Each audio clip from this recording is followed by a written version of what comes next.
Is a mechanical engineering degree worth it? That's what we're going to be talking about today. But before we get into that, make sure to gently tap the like button in order to defeat the evil YouTube algorithm. On this channel, we talk about personal finance, college degrees, careers, and opportunities that are going to lead you to success. And we also go over how you can avoid some of the common financial traps that so many people end up falling for. Now, if that sounds like something that interests you and you haven't done it already, go ahead and hit that subscribe button and ring the notification bell so that you never miss out. So first of all, what exactly is mechanical engineering? Well, mechanical engineers are going to design, develop, build, and implement mechanical devices and systems. It's one of the oldest and most broad categories of engineering. Your classes are going to focus quite a bit on materials science, engineering, physics, and mathematics. Now, this is one of the most common engineering degrees with around 35,000 graduates per year. Now, when it comes to salary or earning potential, engineering degrees tend to do really well. With a mechanical engineering degree, you're going to start off making $67,000 a year in early career, and then in mid-career pay, you'll be making around $111,000. If you decide to become a mechanical engineer, they make around $88,000 a year. But mechanical engineering is one of the most versatile types of engineering degrees, and so they end up working in all kinds of different engineering-related professions. For instance, you could become a materials engineer, and they make around $93,000. Now, if you look at the earnings of an engineer over a lifetime compared to other types of degrees, the average degree is going to earn around $2.4 million, and engineering degrees earn $3.5 million over a lifetime. That's by far the highest out of any type of degree out there. And of course, this was census data that's been taken the last 40 years or so. So that might not be true 40 years from now. There might be a better one, but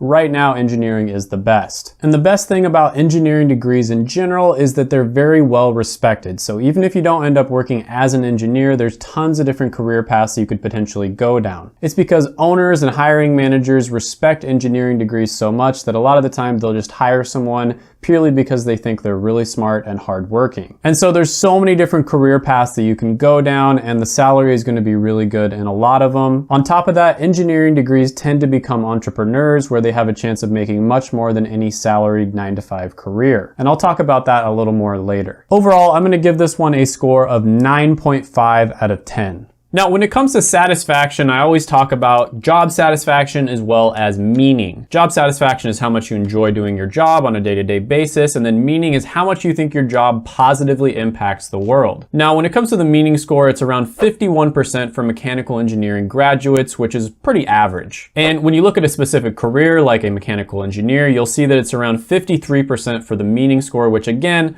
pretty average, maybe slightly above average. However, when you look at the job satisfaction, it's going to be around 69%, which is definitely above average. You can compare that to a good one like clergy or a bad one like parking lot attendant. According to ZipRecruiter, engineering degrees are the third least regretted type of degree, at only around 15% of people who get them, who major in them, end up regretting them. And the reason for that is some of the best jobs are going to require advanced degrees. However, I will mention here that when it comes to engineering degrees in general, a lot of the time people are going to get a mechanical engineering degree and then they don't end up becoming a mechanical engineer. Engineering degrees tend to be really highly respected and also very flexible. So a lot of the time you're going to end up becoming a mechanical engineer. Maybe you decide you don't like it. It's very easy for you to switch careers, go into something else. I think flexibility is extremely underrated because, hey, let's say you have a plan, you know exactly what you're going to do.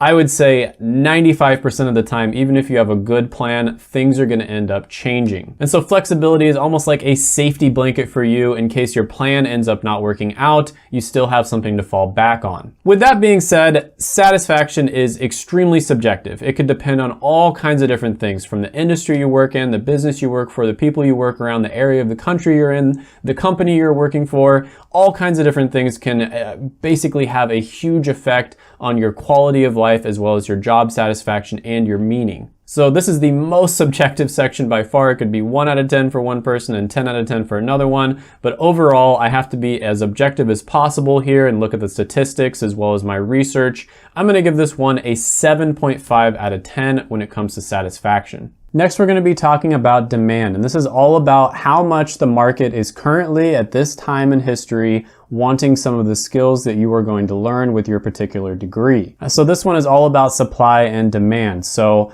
businesses need to hire certain types of people that have certain skills, and there might only be a limited number of people out there that can do those things. And so if that happens, then they're probably going to have to raise their prices and pay people more. That's the great thing about being in a job in demand. One of the downsides though is sometimes if it's too in demand, then you're going to be forced to do a lot of extra work just because there's nobody else that can do the things that you can do. So if you decide to become a mechanical engineer, there's 316,000 jobs available, and it's growing at 4%, which is average. Now the 316,000 is pretty impressive. The 4% is not that great. Keep in mind though that there are a lot of different career paths, especially engineering career paths you can go down with a mechanical engineering degree. A lot of the engineering degrees don't have extremely good job outlooks. For instance, materials engineering, there's only 27,000 jobs available, and it's growing slower than average at 2%. If you look at petroleum engineering, there's 33,000 jobs available, and it's growing around average at 3%. So again, it doesn't look all that great, but like I said before, there's tons of different career paths that you can go down with your engineering degree. A lot of engineers will end up becoming coders. They might go into a leadership role working for a company. Many of them will open up their own businesses. To be competitive as a mechanical engineer, you might want to learn some of the more modern skills like simulation, computational design, that sort of thing. Learning these skills will help you out quite a bit. It might also be a good idea to learn some coding and statistics as well as some business skills is never a bad idea either. Now, according to the National Center of Educational Statistics, STEM degrees have the second lowest unemployment rate behind health degrees, of course. And so that's always a really good sign. Low unemployment rate is generally a good thing. And if you look up the keyword mechanical engineering degree on monster.com, you'll see that 13,000 job postings pop up. You can compare this to a really good one as well as a really bad one, and 13,000 is actually on the higher side, believe it or not. Now, if you look at surveys of big companies on the types of degrees that they're looking to hire,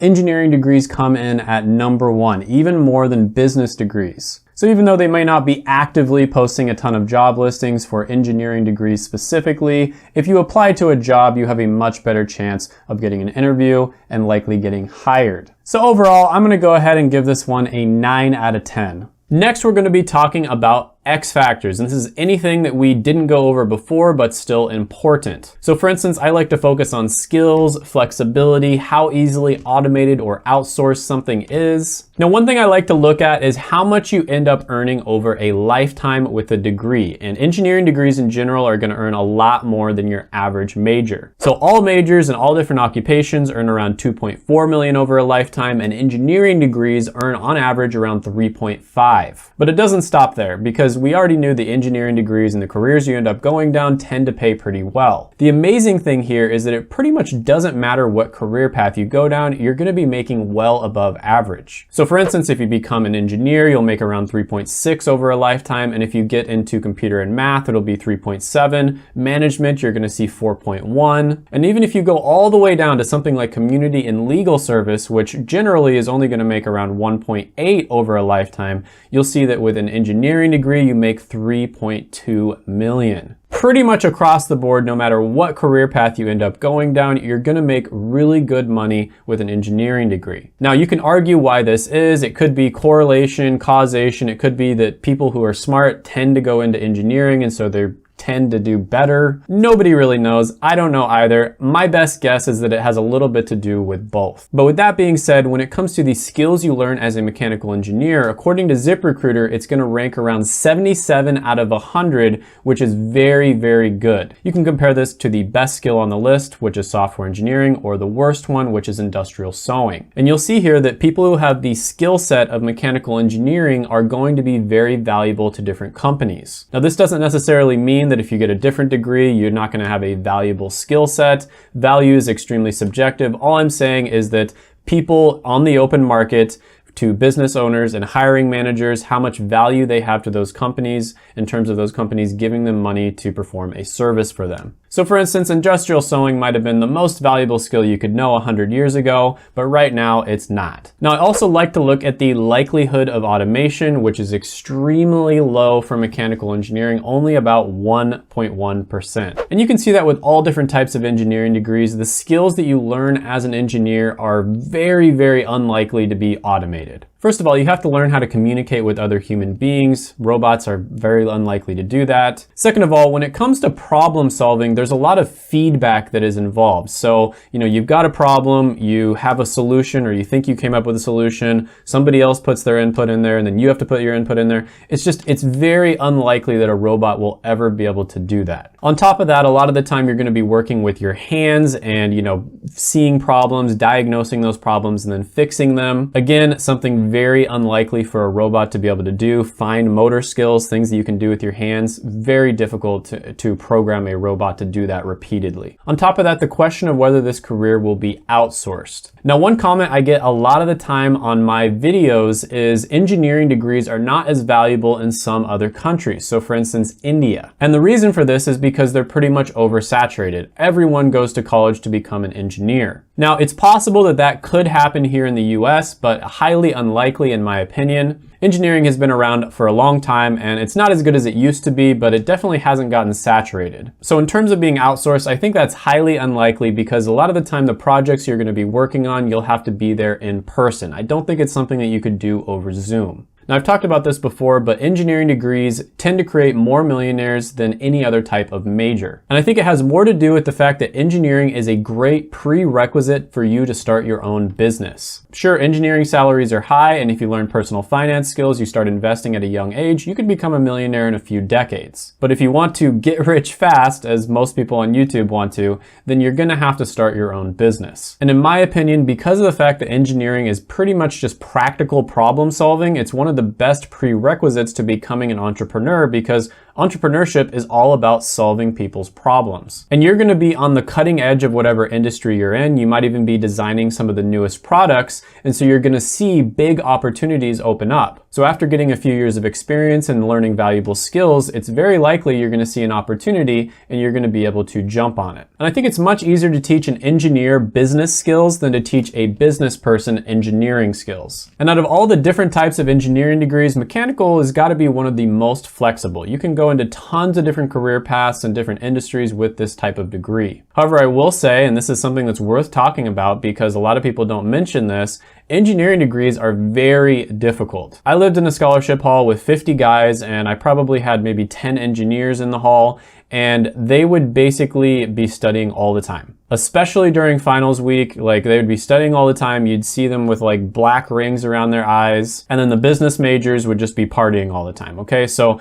I know this is not a very nice thing to say because everything's subjective, but there are some degrees that are just objectively easier than others, and engineering degrees are tough. So keep that in mind if you're thinking of going into engineering. There's a reason that the dropout rate for certain types of degrees are so high. So many people end up not finishing them. And I can tell you that I probably would not have been ready my first semester for an engineering curriculum, or if I did go into that, I probably would have taken less credits. So with that being said, I'm gonna give this one an X Factor score of 9 out of 10. So some of the pros here: great salary, even a good salary at the entry level. Also a very low chance of it being automated. Some of the cons here are that you're gonna have to stay on top of things. Everything is happening super fast. Automation is coming, streamlining of processes, so you're gonna have to learn new skills all the time. It's also very difficult, especially when you're going to school. Engineering degrees are no joke. And additional studies might be required for some of the higher paying and more sought after careers. But overall, I'm gonna give this one a score of 8.75 out of 10. It can be a great option for the right person. Obviously, if you hate doing engineering, you hate math, you're not interested in it at all,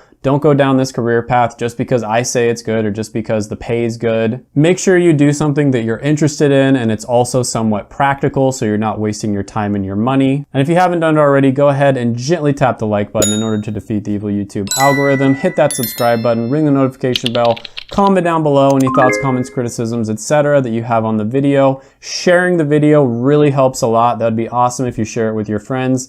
And don't leave, check out my other videos right here. I made them just for you.